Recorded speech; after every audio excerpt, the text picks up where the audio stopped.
Right now, as you're sitting there, somewhere in your day, someone, somewhere, is pulling invisible strings inside your mind. They're planting ideas, stirring emotions, even guiding the exact moment you reach for your wallet. You think you decide what you want and deserve to buy. But what if I told you those decisions are often not yours at all? That your brain can be hacked, manipulated, and coaxed into buying things you never knew you needed or wanted. Imagine this. You're scrolling through your feed late at night. Your eyelids are heavy, your thumbs moving on autopilot, but something stops you. A flash of color, a bizarre image. A person dancing with a giant inflatable banana. It makes no sense, but you pause. That's not an accident. That's what marketers call a pattern interrupt. It's designed to snap you out of the scrolling trance, grab your attention, and hook you before you even know what's happening. Suddenly, you're watching a video. You're not just awake, you're curious. You don't know what it's selling, but now you're on the product page. And before you realize what's happened, you've added it to your cart. These aren't random accidents. They're deliberate psychological strategies. Behind every ad that made you click, behind every product you didn't plan to buy, there's a carefully crafted blueprint designed to hack your brain. And in this video, I'm going to take you inside that blueprint. It all begins with attention. In today's world, attention is currency. Whoever can grab it wins. Your brain is designed to ignore most of what you see, just to survive the overload. But marketers? They know how to break through. The strange, the unexpected, the loud, the oddly quiet, those are tools. A goat in a suit, a whisper in a sea of noise, a glitch in a perfect picture. That pause you feel when something breaks the pattern, that's your brain's defenses going offline. But it's not just about grabbing attention. That's just the doorway. Once they've got it, advertisers go deeper, much deeper. They dive into your emotions. And here's the truth. Your brain doesn't buy based on logic. It buys based on feeling. That's why Coca-Cola doesn't sell you soda. It sells happiness. Nike doesn't sell shoes. It sells the feeling of being unstoppable. Luxury brands don't sell handbags. They sell status, identity, a sense of belonging to a world just a little out of reach. They do it through stories, because stories bypass logic. They go straight to your subconscious. You don't just hear a story, you feel it. You live it. Your brain lights up the same way it would if you were actually experiencing it. Think about it. A commercial doesn't just show a carrot, shows a father teaching his daughter to drive. A man driving through the night to propose. A road trip with friends, laughter echoing in the wind. You're not buying horsepower. You're buying a story you want to belong to. I remember watching an ad once. A man was sitting alone in a coffee shop, holding an old letter. You don't know what it says, but he's crying. Then you see a fountain pen lying on the table, just beside his hand. The ad fades to black, and all it says is, "Say what matters." That pen wasn't selling ink. It was selling emotion, memory, connection, and it worked. I still remember it years later. It doesn't stop there. Once they've stirred your emotions, they move to something even more primal: dopamine. Your brain loves dopamine. That tiny rush of pleasure when something exciting might happen. Not something guaranteed, something uncertain. That's the key. It's the same chemical thrill you get from gambling, or from opening a mystery box, or refreshing a page waiting for a limited time deal. That little red timer counting down, it's not just decoration, it's triggering your survival instinct. Your brain sees a ticking clock and says, act now or lose it forever. That's why flash sales work. That's why countdowns feel so urgent. It's not logis, it's biology. Even worse is the fear of missing out.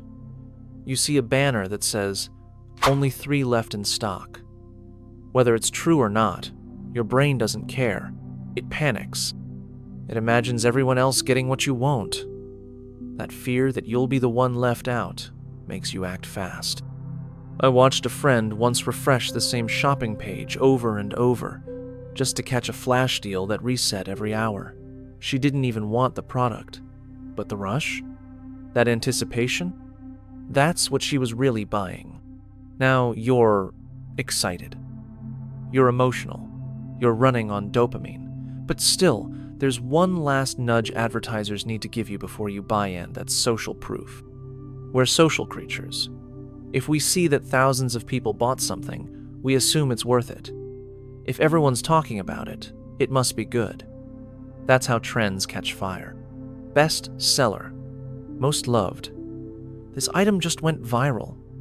Even fake reviews and paid influencer posts can push us to say, well, if they bought it, you might see Alice from Boston just bought this pop up in the corner of your screen. It's fake. It's code. But it works. Your brain sees the crowd running towards something and thinks, I should run too. And then, just to seal the deal, they put someone in a lab coat, a doctor, a celebrity, a blue checkmark. Suddenly, the message sounds smarter, more official. This is called authority bias. We're wired to trust people who look like they know what they're talking about, even when they don't. I once bought a product because a man in a white coat called it clinically supported.